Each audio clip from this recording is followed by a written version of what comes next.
राक्षसी की तरह मुंह उभाए खड़े कोरोना अर्थात कोविड-19 से सभी की सलामती की पवित्र मंगल कामना के साथ कोरोना के प्रकृति पर प्रभाव विषय पर अपना मंतव्य रखना चाहती हूँ। कोरोना के प्रकृति पर प्रभाव को आम जन के हृदय में गहराई से उतारने के लिए मैं आपको अतीत को झरोखे से दिखाना चाहती हूँ। मानव ने जब प्रकृति की गोद में आंखें खोली तो उसने अपने चारों ओर उज्जवल प्रकाश, निर्मल जल व स्वच्छ वायु का वरदान पाया। वन प्रदेशों की हरियाली में उसने जीवन के मधुरतम सपने देखे। उसका पेड़ पौधों से, फल फूलों से, चहकते पक्षियों से और प्रभात व संध्या वेला से नित्य का संबंध था। किंतु धीरे धीरे उसके मन में प्रकृति पर शासन करने की लालसा जागी। उसने प्रकृति को माँ के स्थान से हटाकर दासी के स्थान पर धकेल दिया। जब से लॉकडाउन हुआ है, लगता है मानो हमारी धरती माता अपने जख्मों को भरने में जुट गई है। जिन पक्षियों के कलरव के बारे में मैं अपने दादा दादी से सुना करती थी, आज वही पक्षी पावन भोर की वेला में मुझे जगाने लगे हैं।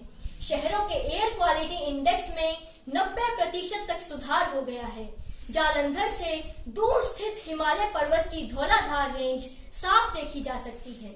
यह सब अद्भुत, अविश्वसनीय और अकल्पनीय है।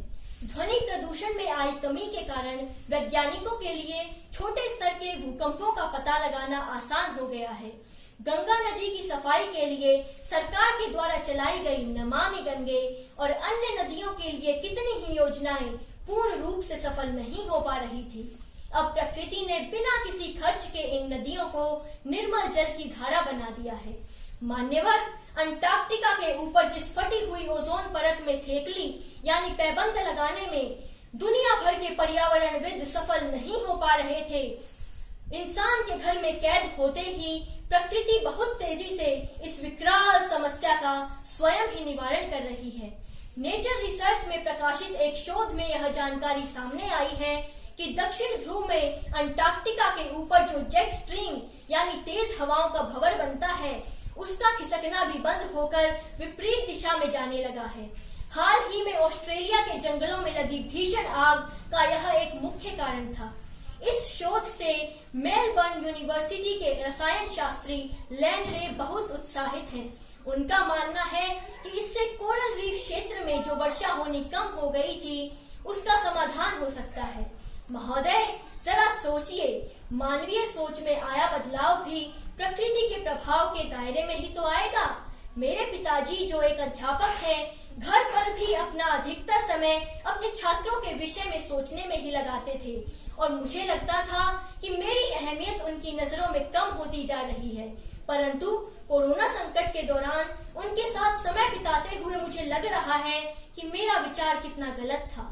ऐसे सहृदय इंसान को जानने का मौका मुझे कोरोना महामारी ने ही प्रदान किया है। संबंधों की बंजर होती जमीन की उर्वरा शक्ति को बढ़ाने के लिए कोरोना का यह योगदान अतुल्य है। अन्याय जब बाजू पकड़ गर्दन तक आ जाता है तो जुबान पर केवल एक ही शब्द विद्रोह शेष रह जाता है। अतः हे महत्वाकांक्षा की पराकाष्ठा में आकंठ डूबे स्वार्थी इंसान, यदि तू अब भी नहीं जागा तो सर्वनाश ही सर्वनाश होगा।